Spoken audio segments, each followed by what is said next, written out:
Sonia, What? what are you doing with this umbrella? Christina, today is rainy and we're going to talk about the weather. That's right. What are you going to talk about? I'm going to talk about the weather with you, and I'm going to talk about participantes, a little more. We got nice things as usual. So let's begin working. Let's begin.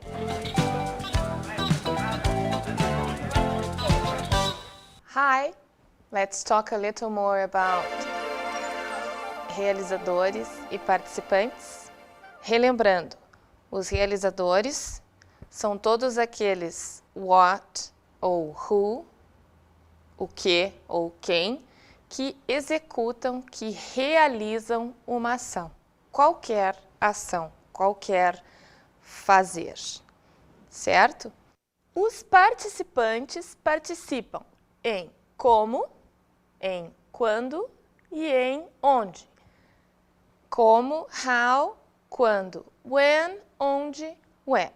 Então, nós vamos agora ver vários exemplos desses participantes dentro dessas informações que respondem a essas perguntas básicas. Participantes em como algo é.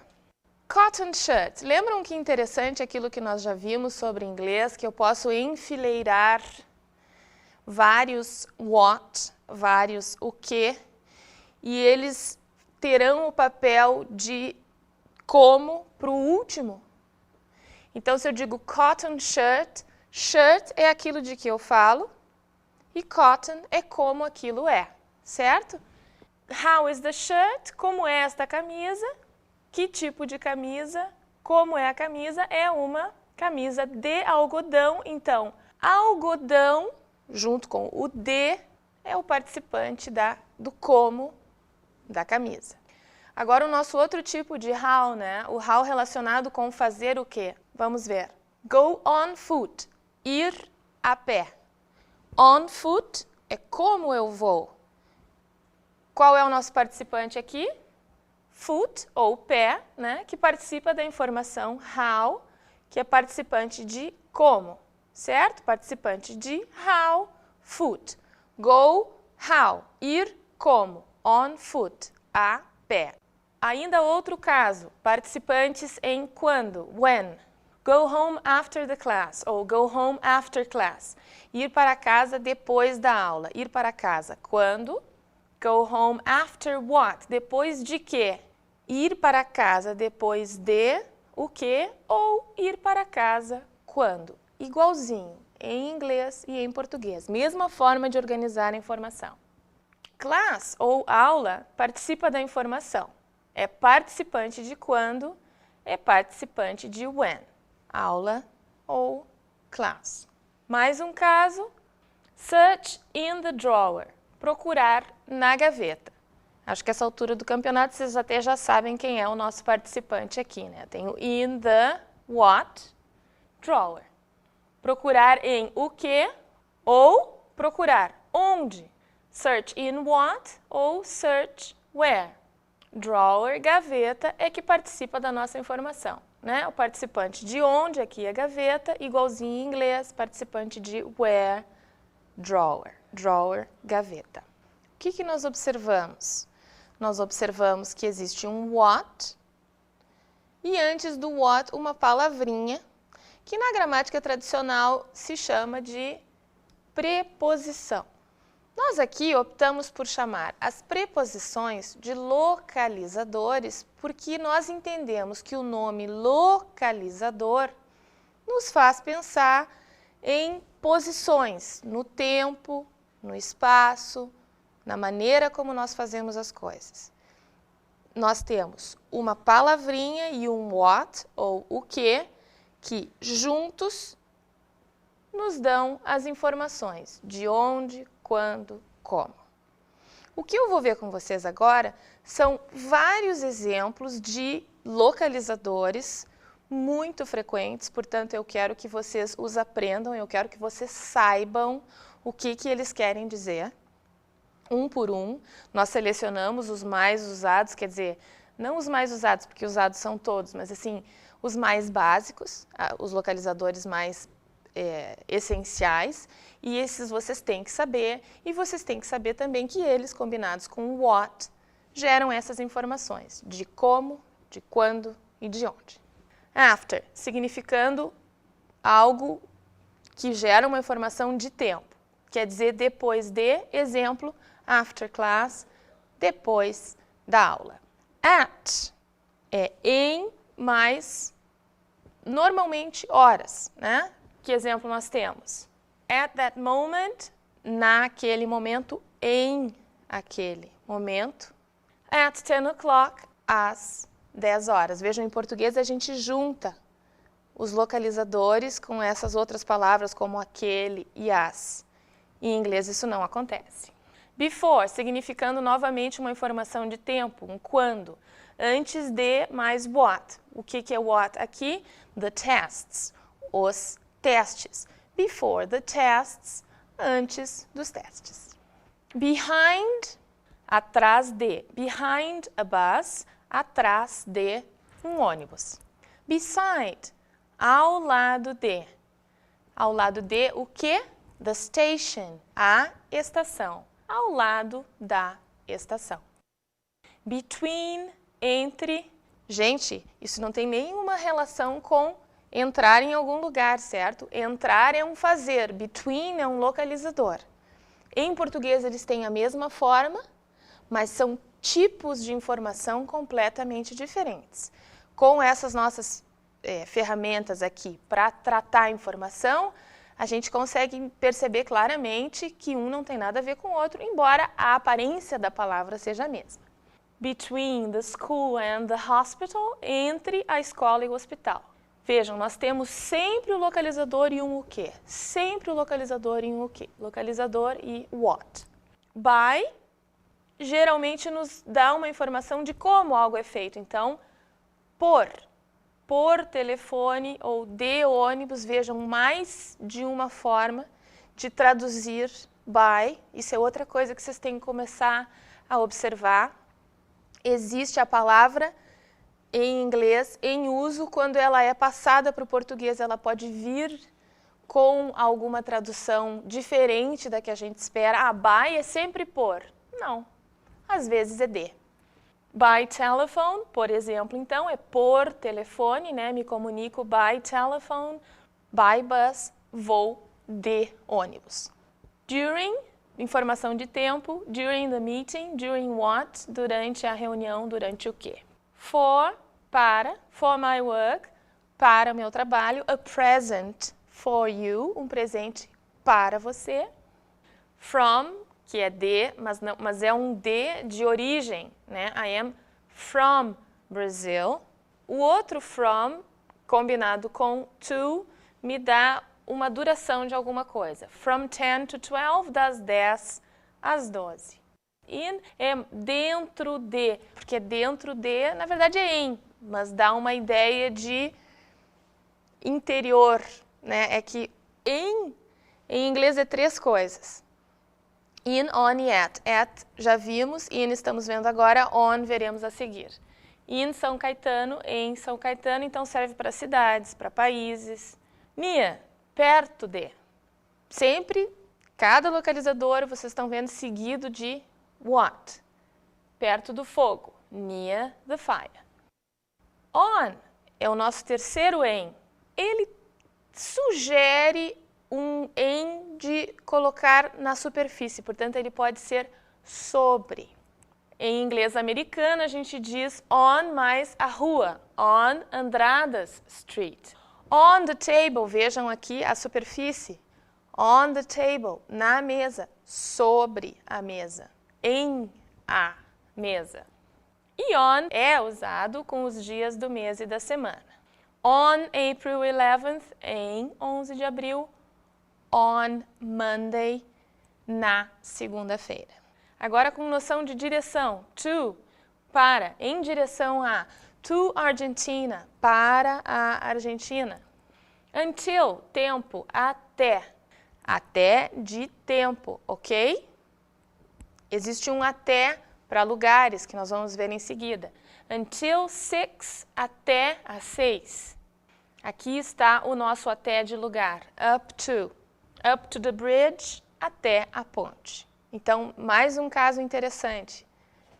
Até em português serve tanto para distâncias, né, para delimitar distâncias, quanto para delimitar um tempo de fazer alguma coisa. Já em inglês, para tempo, eu tenho until, e para distância no espaço, distância percorrida, eu tenho up to. With, com, with you, com você, coffee with sugar, café com açúcar. E agora, por último, without, sem, without sugar, sem açúcar. Viram que interessante? Assim, agora a gente pode começar a juntar um pouco as coisas. Sempre do lado de um localizador vem um o quê? Sempre não, na língua não existe sempre, na língua existe grandes probabilidades. Então, vamos falar de 90% dos casos, nós podemos formar informações como, quando, onde, com um localizador mais what. In detail, let's talk about the weather and the seasons. So, people, talking about the weather is like talking about everything else. We need what, do what, when, usually how, mostly where. Okay? So now we will learn palavras what para falar do tempo. Vamos ouvir? Sun, rain, cloud, weather, sky, fog, snow, thunder, lightning, storm. So we've heard about names of things related to the weather. Now let's talk about characteristics, about words that answer the question how. Palavras how para falar do tempo. Sunny, a sunny day.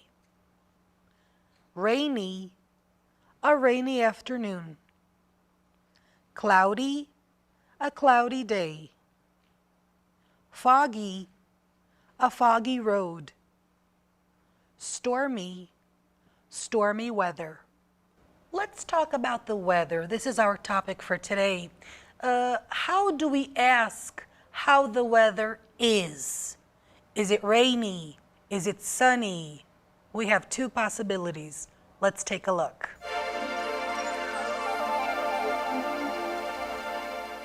How is the weather today? Como está o tempo hoje? What's the weather like? Como está o tempo? Is it sunny? Está ensolarado? Is it rainy? Está chuvoso? Please note something very important. The use of it. We talked about it as a necessary realizador in all sentences in English that do not have a who or a what that is clear. So I say, Sonia is here, she is here, clear, she, realizador, fine. But when we talk about the weather, está chuvoso, está ensolarado, o que está ensolarado? Ah, é o dia. Mas, na verdade, quando a gente diz está, isso não se refere ao dia. E em inglês, a gente sempre tem que colocar it. Então, is it, think, it's the weather. Is the weather rainy? Is it sunny? Olha que isso faz uma diferença, hein, gente? Saber disso é dominar bem a estrutura da frase em inglês. Movie segment. Here we're going to watch a segment of the film Pretty Woman. And this is the situation. The airplane is going to San Francisco, and the pilot says that the weather is clear. Let's watch. And you should know that you are alive. Well, it should be a pretty smooth flight, Mr. Lewis. The weather's clear all the way up to San Francisco. We should be there in about 50 minutes.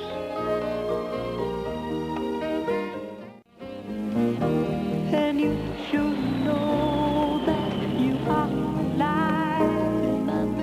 Well, it should be a pretty smooth flight, Mr. Lewis. The weather's clear all the way up to San Francisco. We should be there in about 50 minutes.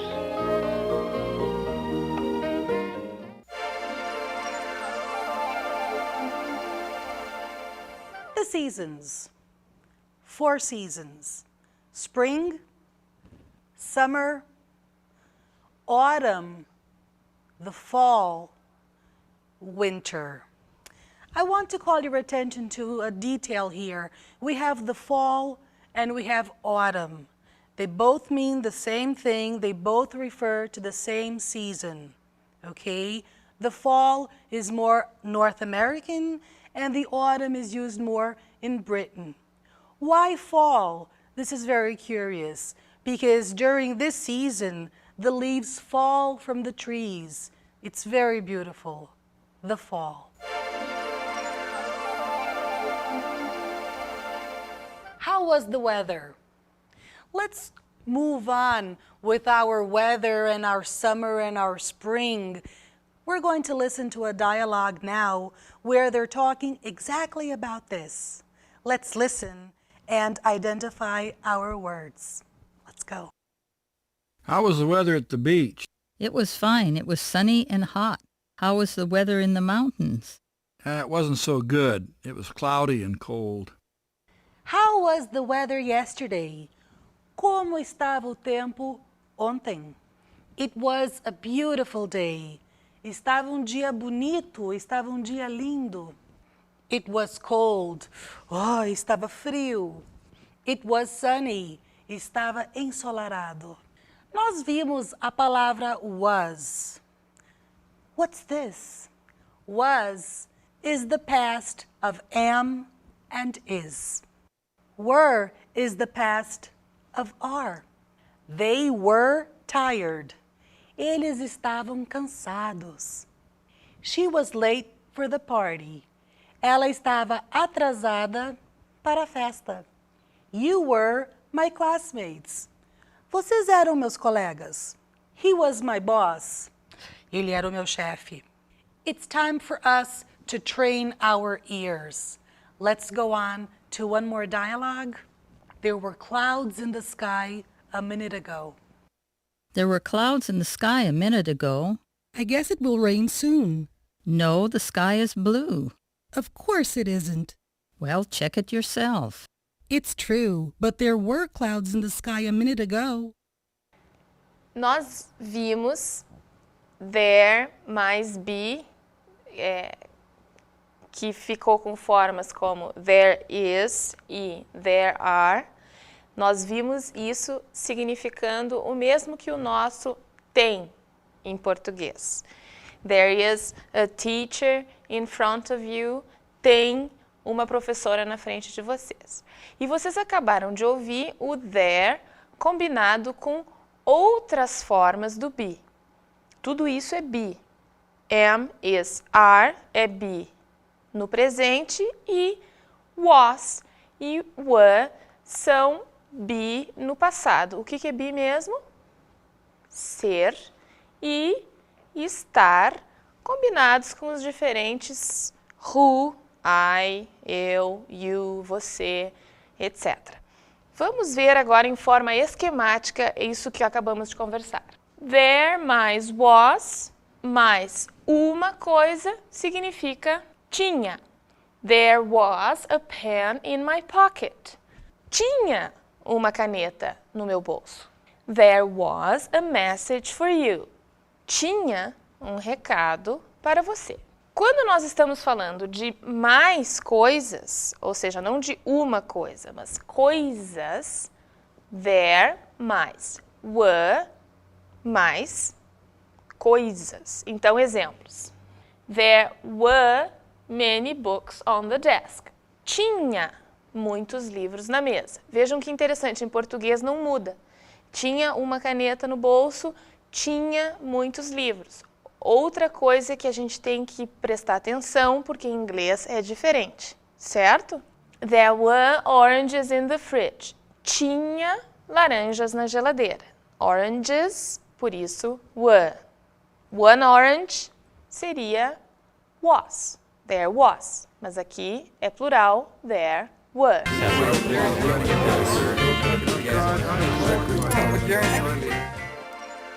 Agora nós vamos conversar sobre o som do X. A letra X em inglês é X. Mas como ela fica dentro de uma palavra? Ela tem sons diferentes conforme a sua posição. O X, quando inicia a palavra, tem o som de Z. O X pode ter som de Z, como em zero. Vamos ouvir os exemplos? Xerox. Xylophone. Um outro som que o X pode ter é de X, ou seja, o X pode ter o som de X como em táxi, em português. Este é um caso particularmente interessante para nós, porque nós podemos confundir algumas palavras. Se nós lemos texto, precisamos dizer text, porque se nós não dissermos text, vai sair test, que é teste e não texto. Atenção, vamos ouvir exemplos? Next. Box. Oxygen. Um terceiro caso de som do X em inglês é X. Exam. Existence.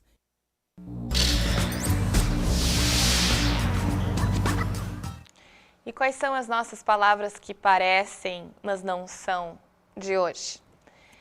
Hoje nós vamos ver costume e enroll, que, como vocês podem imaginar, não querem dizer costume nem enrolar. Costume é traje, fantasia. My clown costume is ready. Minha fantasia de palhaço está pronta. E quando eu quiser falar de costume em inglês, eu falo de habit, que é a mesma palavra hábito em português, certo? Enroll é matricular. My sister enrolled in an English course. Minha irmã matriculou-se em um curso de inglês.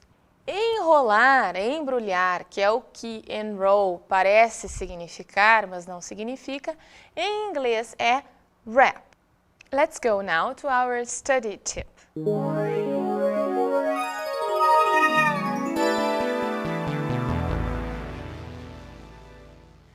Nossa dica de estudo hoje é uma dica que eu costumo dar aos meus alunos.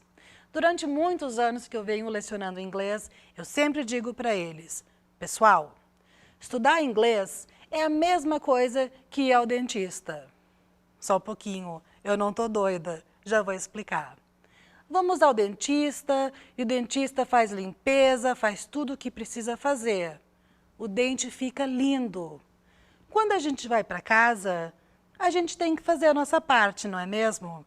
Precisamos passar fio dental, precisamos escovar o dente para que a coisa saia bem boa, para que fique tudo bem limpinho, direitinho como a gente quer. Estudar inglês é mais ou menos a mesma coisa. Vamos à aula, o professor fala, o professor dá os exemplos, a gente faz os exercícios. Só que em casa, a gente tem que passar o fio dental e escovar, isto é, rever, reler, escutar, exercitar. Caso contrário, a gente acaba esquecendo, não é? Tem que estar sempre relembrando. Essa é a minha dica para vocês. Fio dental e escova os dentes.